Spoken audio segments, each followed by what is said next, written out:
Hello बच्चों, चलिए प्रश्न को पढ़ते हैं।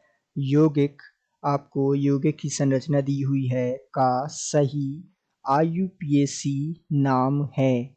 आपको विकल्प दिए हुए हैं। विकल्प ए है 5 हेप्टिल 5 मेथिल हेप्ट 3 विकल्प बी है 5,6 डाई एथिल 3 मेथिल डेक 4 विकल्प सी है 5 ब्यूटिल 3 मेथिल ऑक्ट 4 और विकल्प डी है 8 मेथिल 3 प्रोपिल हेक्स 3 तो आइए बच्चों, सर्वप्रथम हम मुख्य अवधारणाओं को समझते हुए इस प्रश्न को हल करते हैं तथा विस्तार पूर्वक इस प्रश्न के बारे में इस प्रश्न से संबंधित चर्चा करते हुए सही विकल्प का चुनाव करते हैं।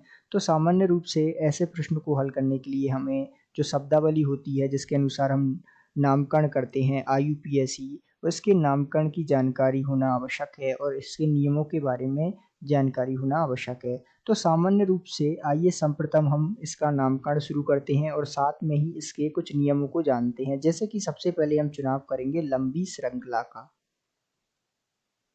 लंबी श्रृंखला का चुनाव करते हुए हम उसको जो है उसके कार्बनों को नाम प्रदान करेंगे और यहाँ पर उसको गिनती प्रदान करेंगे और फिर नामकरण शुरू करेंगे। तो सबसे पहले लंबी श्रृंखला हमने देखी, हम इसको जो है गिनती देते हैं। तो 1 2 3 4 5, फिर हम नीचे आ जाएंगे 6 7 8 9 और 10। ये जो श्रृंखला है हमें मिली है ये सबसे लंबी है। इसके सिवा हम जो है इसमें और कोई श्रृंखला नहीं ढूंढ सकते।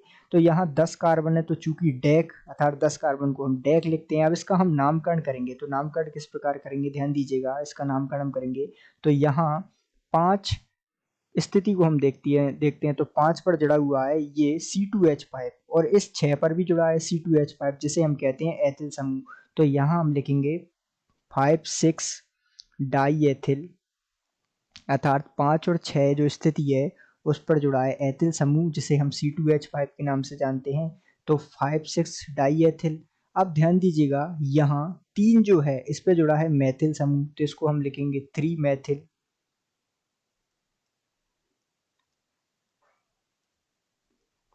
तथा साथ में अब ध्यान दीजिएगा 3 पर मेथिल है और 10 कार्बन है। इस श्रृंखला में हमने देखे कितने कार्बन है 10 और 10 को हम कहते हैं डेक, तो 3 मेथिल डेक। अब और हम इस प्रश्न को विस्तार पूर्वक समझते हैं। अब यहाँ हम ध्यान से देखेंगे तो जो 4 पर है वो द्विबंध है। 4 जो चौथी स्थिति है उस पर द्विबंध है, तो इसको हम लिखेंगे डेक 4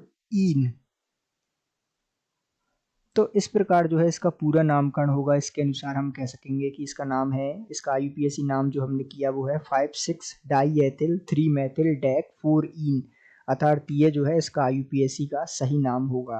तो इस प्रकार हम इस नाम को देखेंगे तो ध्यान दीजिएगा विकल्प B 5,6 di ethyl 3 methyl dec 4 जो है इसका सही IUPAC नाम होगा। इस आधार पर हम कह सकते हैं कि दिए गए प्रश्न का सही उत्तर विकल्प बी है।